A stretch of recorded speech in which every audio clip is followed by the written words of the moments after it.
코로나 이후 사회, 그 이후 사회를 누가 주도하든 시민사회 세력이 목소리가 높지 못해서 새로운 정치 세력이 필요한 것도 있겠지만 그걸 대체할 수 있는 뭔가 새로운 구도는 없나 고민했을 때 분권의 영역들이 굉장히 중요하긴 할 것 같아요. 근데 가장 중요한 거는 교수님이 직접 말씀하셨어요. 그냥 코로나 이후 사회가 어떻게 바뀌냐? 좌우를 다 떠나서 비대면, 비접촉, 그리고 근거리 생산 유통, 그리고 내수시장 강화.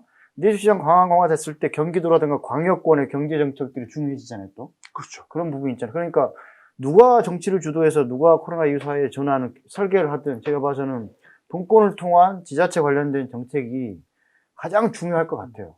그래서 제가 뭐 이 얘기를 말씀드렸던 건데 이게 그러면은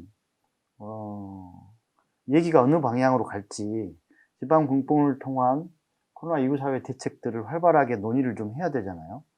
근데 어쨌든 지금 이야기 마당들은 많이 만들어지지 않고 있어서 지금 이렇게 어느 지역에서 이렇게 하고 있을지는 모르겠습니다. 시민사회 단체들도 아무것도 안 하고 있는 건 아니겠지만은 적극적인 얘기를 마당을 못 만들고 있기 때문에 그렇죠. 두 분이 고민하시는 거는 뭐 사회적 논의 활성화에 대한 고민들이 좀 제언들을 이번에도 보시면은 뭐 여당이 압승을 한다면 그쪽 지지자들이 너무 취해 있어가지고 심장이 파업해가지고 지금 아직도 꿈을 못 깨고 있는 것 같은데 아주 좀 냉정하고 객관적으로 볼 때 이번 경우에 선거라면 정책이 있어야 되는데 정책 가지고 한 게 뭐가 있지? 다 개발입니다. 개발. 아파트값 개발. 그거 말고 그러니까 좀 더 보편적인 의제, 예를 들어 녹색 의제를 가지고 해야 되는 녹색다운 거의 소실돼 버리고 인권 뭐 없어요. 아무것도 없어요. 그냥 개발입니다. 개발. 거기다 이제 코로나가 이제 엎쳐져 있었던 거죠. 그러다 보니까 코로나 문제 보다 보니까 정책적 쟁점들 이거 여건 야건 관계없이 내가 더 잘 개발할 수 있고 내가 중앙에서 돈을 더 많이 따올 수 있어. 이 싸움이었잖아요. 그러니까 그 질적인 측면에서 보자면요. 이번 선거는 과거와 비교해 보더라도 질이 낮은 선거입니다. 그 말은 그렇게 당선된 당선자들의 향후 정치적 행보 역시 저는 좀 그렇게 낙관적으로 보지 않아요. 몸집은 큰데 노선도 없고 그리고 다 개발 의제로 당선됐고. 맞습니다. 그럼 뭐냐는 거. 이게 예를 들어 기후의제라든지 누구 국회의원 중에 한 명이 이번에 기후의제를 낸 사람이 있습니까? 전국 탈탈 털어서. 그렇지 않습니까? 정당 차원에서 정의당이 조금 있었고 내부적으로 평가를 했는데 이게 언론에 타지도 못하더라고. 환경연합에서 발표를 했는데 나머지 정당들은 뭐 거의 없다고. 심지어 미세먼지조차도 제대로 쟁점을 못 시킨 거 아닙니까? 그러니까 그런 의미에서 선거의 질이라는 측면에서 본다면은 우리가 지금 취해가지고 지금 다들 아직도 비몽사몽하고 있는 거예요. 어쨌든 그래도 시민사회가 취약하지만은 활발하게 이 얘기를 해야 되긴 그렇죠. 같긴 하네요. 이제라도 끊임없이 다시 우리 이쪽도 재정비를 해야 돼. 저기 보수 야당이 재정비할 문제가 아니라 저기 뭐 유튜브에 빠져가지고 지금. 우리 시민사회가 빨리 재정비하고 지정신 차려야 됩니다.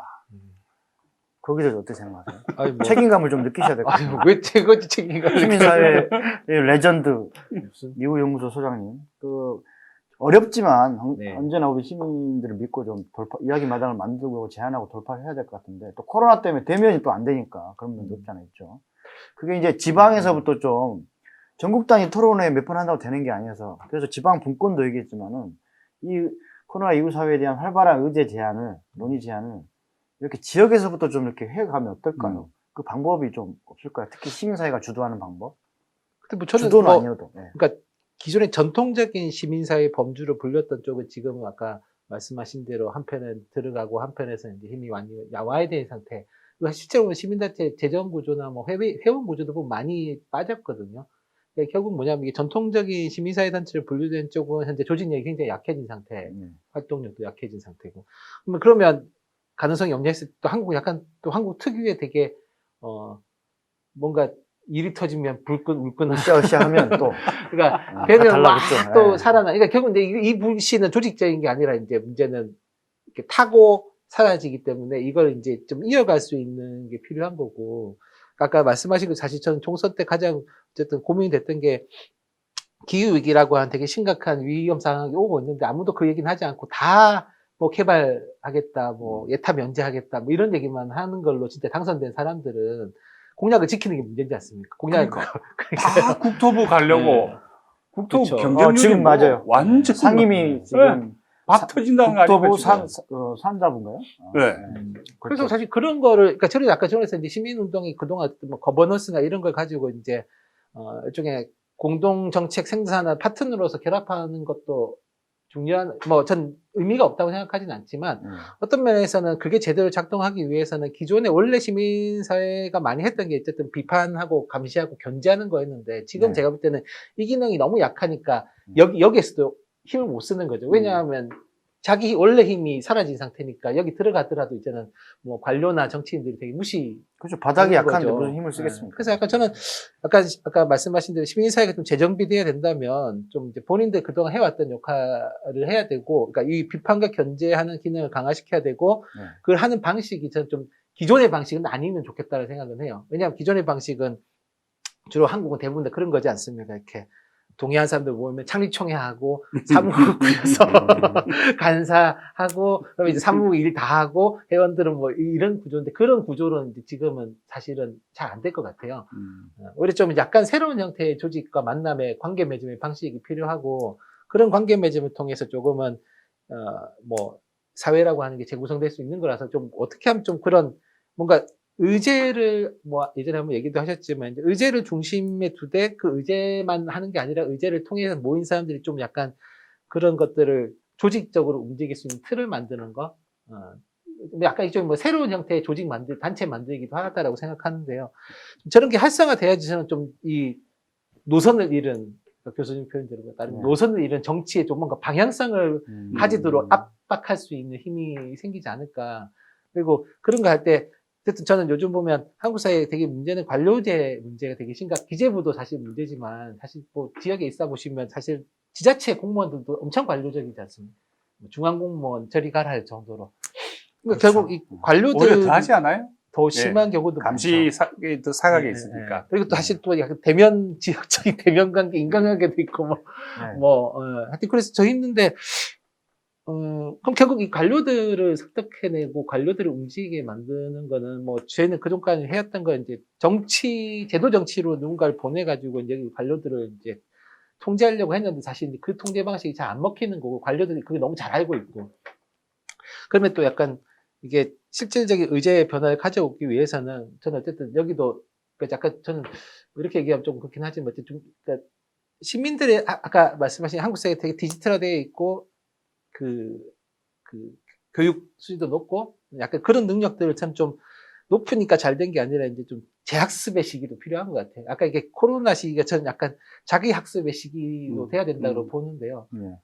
그러니까 뭐 어쨌든 뭐 한편에서 예산서도 좀 봐야 되고, 저는 개인적으로 엄청난 지방정부가 학습을 뭐 하고 하는지도 지방정부 뭐 하는지 예전에는 자료 구하기 너무 힘들었는데 요즘은 뭐 인터넷 있습니다. 홈페이지만 들어가도 대부분의 자료들이 있고 하니까 좀 그런 것들을 가지고 학습하면서 좀 우리가 앞으로 어떤 식의 좀 사회를 재편할 건지에 대한 이걸 누군가한테 의탁하고 맡기는 방식이 아니라 우리가 어떻게 할 건지에 대한 고민을 이제 다시 시작해야 되지 않을까? 전통적인 시민사회 강점이라도 그걸 좀 다시 강화시켜서라도 하되 전통의 시민사회 강점을 네, 살리는데 조직 방식이 좀 다르면 좋겠다. 좀 다르죠. 네. 근데 이제 어떻게든 시민사회 다시 한번 재무장이라고 그럴까요? 재활성화라 그럴까? 이게 뭐 압도적으로 절대적으로 필요하다 보는데, 특히나 아까 말씀을 드리기도 했지만 지금 세계 경제라고 하는 게 그 2007, 8년 금융위기 때보다 이게 충격이 훨씬 더 깊고 크다고 이제 예상이 되고 있는데, 금융위기가 우리 같은 경우 IMF 위기, 2007, 8년 금융위기, 이제 코로나 위기로 아마 이번 경제 위기가 저는 2007, 8년 당시의 금융위기보다 분명히 클 겁니다. 그런데 다른 나라와 비교해 봤을 때 우리는 상대적으로 그 충격이 덜한 것 뿐이지. 그런데 어쨌든 우리 경제처럼 그 외부 의존도가 높은 경제 구조에서는 세계 경제가 지금 금융위기 때보다 더 큰, 한 두세 배 정도의 더 큰 타격을 입을 거로 예상이 되는데, 이 경우에는 어떤 형태로든 위기는 계속 될 거고, 금방 이게 뭐 코로나가 깔아앉는다 해가지고 바이러스와 무관하게 이제는 경제 위기 자체가 이제 위력을 발휘할 텐데, 그러려면은 우리들이 생각했던 나름대로 뭐 기후 문제라든지 인권, 여성, 뭐 젠더 포함 이런 부분들은 또 주변으로 밀려날 거예요. 공포 심리가 계속 예, 된다는 거죠. 예, 그렇죠. 제일 강하게 온 거, 항상 인간이라는 게 공포에서 규정된 게 제일 어떻게 보면 크니까. 그런 경우에는 뭐 일자리 문제, 또 이런 맨날 노동사회에 오래된 문제를 맨날 치부해 왔던 것들이 또 이제 또 전면에 나서, 그러려면은 이제 노동과 자본뿐만 아니라 노동과 이 노정, 정치권 간의 갈등들, 이런 것들이 다시 태어날 수밖에 없는 거고, 그건 결국은 또 뭐랄까, 일종의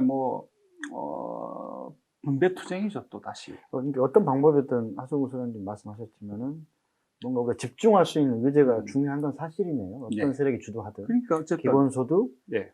통한 뭐 종합 솔루션인데 경제정책의 종합 솔루션은 기본소득이라는 화두에 맞춰서 뭔가 사회적 논쟁을 해보는 거하고 거기에 더 한 발짝 나가서 기초자산을 지원하는 문제. 그리고 이제 더 큰 것일 수 있죠. 과연 뉴딜이 코로나만 극복할 수 있으면 되나?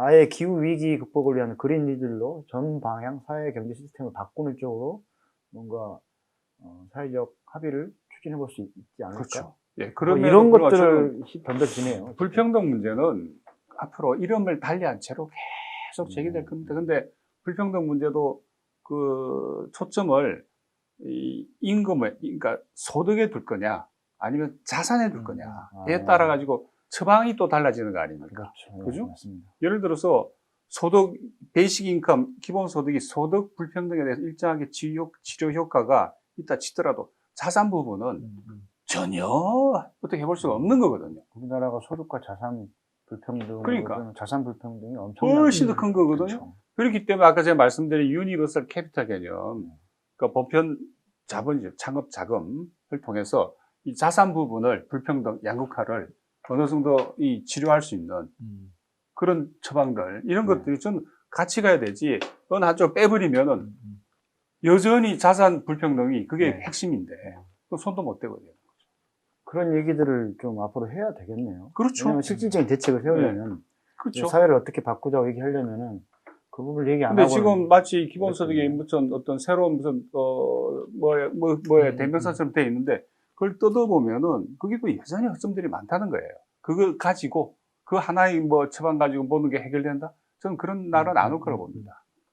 교수님 아까 이제 경기 수원 쪽에 많이 계시니까 원래 전국적인 활동도 하시지만 경기 수원 쪽을 봤을 때 시민사회를 봤을 때 네. 지금 빨리 취한 상황에서 벗어나서 네. 빨리 정신을 차려야 어떤 돼요. 화두를 가지고 어떤 네. 형태 좀 이렇게 이 시민들과 이 코로나 이후 사회에 대한 어떤 공론장을 만들어 봤으면 제안하시는 건 혹시 없으나요? 그러니까 우선 일자리 문제가 될 수밖에 없고, 일자리. 네, 그건 어쩔 수가 없죠. 그건 기본적인 기본이니까. 또 대통령에 대한 이런 뉴딜 이야기도 하고 있고, 그렇기 때문에. 근데 지역 차원에서 특히 아시겠지만은 경기 남도와 북도 사이의 그 GRDP, 네. 격차가 한 7배 정도 되지 않습니까? 거기까지 못 7배, 봤네요. 7배. 근데 남쪽이 그나마 화성이라든가 수원 쪽이 그나마 매우 높은 게 때문이죠. 그 다음에 화성 지역 안에 깊숙이 들어가면 몇천 개의 또 이 중소기업 제조업들이 포진하고 있거든요. 그러니까 이런 이 속에서의 그런 경기, 저는 어떻게 보면 행정개혁을 통해서 경기남도 북도 분리되는 게 맞겠다는 생각을 하는데, 어쨌든 지역에서의 일자리 창출이라고 하는 의제, 그 다음에 지역에서의 양극화라는 문제, 이런 좀 하드코어적인 경제. 되게 그런 문제에 시민사회가 시민들은 관심이 있을 수도 있는데 시민사회는 관심이 없어요. 관심이 별로 없죠. 네. 시민들이 처음에 관심인데 시민사회는 아예 관심이 없어. 그 의제를 좀 먼저 치고 나가자. 그러니까 마침 또 베이식 인감이 막 괜찮네요. 이렇게 화두에 오르고 있으니까 좋은 기회가 되는 거죠. 그럼 그와 함께 이제 여러 가지 또 다른 이슈들이 산재해 있으니까 그거는. 괜찮네요. 방법도 혹시 고민하신 게 있으세요? 결국 재정인데, 그래서 흔히 할 때마다 또 이제 AI니 또 빅데이터니, 우리 대학도 마찬가지죠. 어떻게든 AI 빅데이터, 입만 열면 AI 빅데이터. 이러고 있는데, 근데 이 부분에서, 어쩔 수 없다고 봅니다. 이 부분은. 이게 지금 시장의 제일 큰 흐름이고, 그리고 우리 같은 경우에는 지금까지 축적 내지 성장 형태라고 하는 게 이제 이미 한계에 왔거든요. 그래서 이제 글로벌을 통해서 극복해 왔는데 그것도 이제 이번에 상당 부분 충격이 왔고 그런 조건에서 본다면 어떤 별 수 없이 지식 집중적인 집약적인 그런 쪽 방향에서 지역 경제가 단순히 어떤 관주도가 아니라 지역 경제에서의 새로운 어떤 그 자본의 형태들 이런 부분에 대해서 좀 이렇게 여러 가지 실험들이 근데 실험의 초반에는 그 마중물은 이제 이 지역 정부가 지방 정부가 지원을 해줘야겠죠 그런 것들 아마 근데 비스무리한 것들 이미 다 하고 있을 텐데 기본 컨셉을 시민사회가 그렇다면 이 부분에서 어떻게 개입에 들어갈 거냐 어떻게 할 건가 이 부분은 좀 새로운 의제라고 봅니다.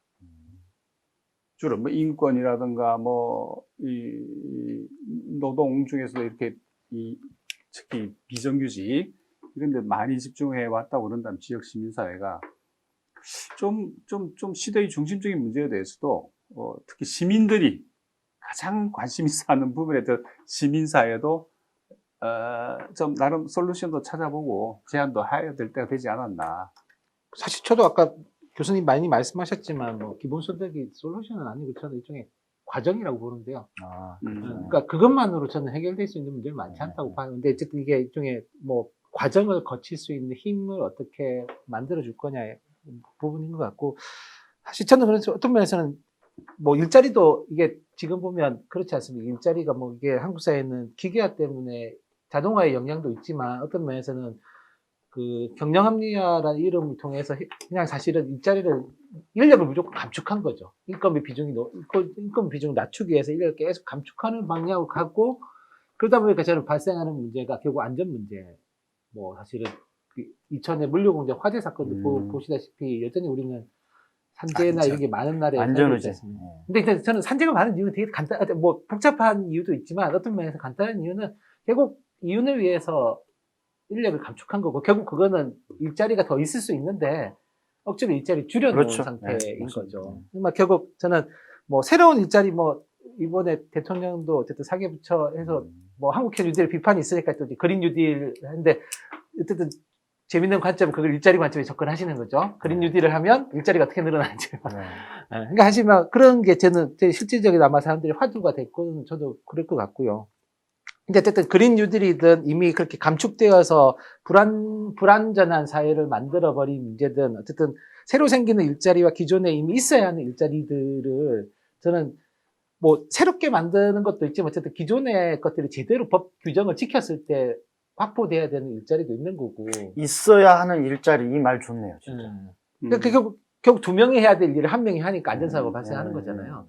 그러니까 그런 것들을 계속 그러니까 뭐 그런 거죠. 법대로 하는 거죠. 산해하청도 하면 안 되는데 산해하청 불법적으로 하는 거잖아요. 그럼 진짜 산해하청 하면 정말 제대로 징계를 해서 애초에 그렇게 하도록 하면 저는 조금씩 상황이 바뀔 거다라고 보는 면이 있어요. 그래서 뭐 중대재해 기업처벌 이런 것도 같이 가야 되는. 기본소득만 되면 되는 게 아니라 사실은 노동시장을 제대로 만들어줄 형태의 법제도가 같이 가야 된다고 보고 그리고 사실 그 예전에 그 IMF 이후에 보면 어쨌든 일자리 문제 때문에 결국 실업극복 운동보고 나오고 지금 보면 공공형 일자리 되게 많거든요. 지방정부들이 공공 일자리를 많이 하는데 문제는 공공 일자리가 다 일종의 임시화되어 있고 질이 나쁜 노동, 그러니까 공공 일자리가 좋은 노동이라고 인식해야지만 사람들이 그게 좀 더 확장될 때 지금은 공공 일자리 하면 그냥 약간 알바 정도인 거죠.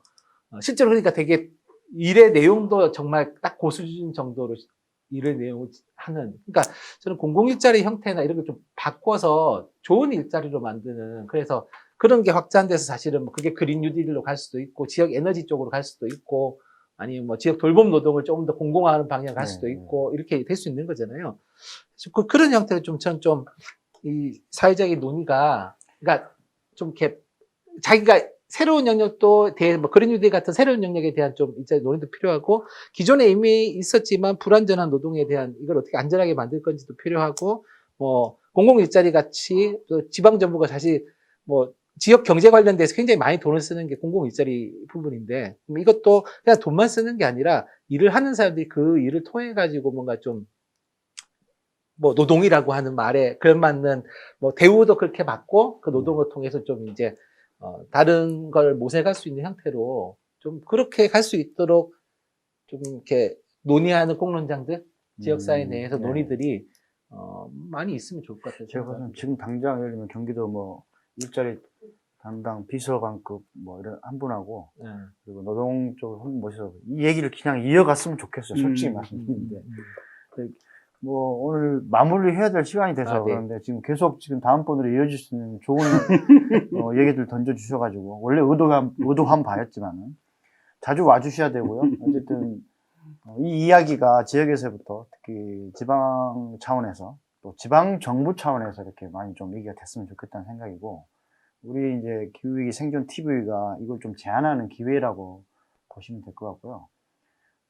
저도 이 공간을 나가서 다양한 활동하는 공간에서 그런 이야기 마당을 만들기 위해서 노력을 할 겁니다. 그래서 두 분도 여기뿐만 아니라 다른 기회도 많이 좀 요청을 드릴 겁니다. 그래서 오셔가지고 적극적으로 좀 발언뿐만 아니라 이제 같이 움직여 주셔야 되는 거죠. 솔직히 말씀드리면. 예. 그리고 당장은요, 오늘 얘기 이렇게 마무리를 하고요. 다음번에는 방금 던져주신 시민사회가 어떤 의제를 어떤 방향으로 주도해서 이 코로나 이후 사회에 대한 지역적 공론장을 만들 것인가.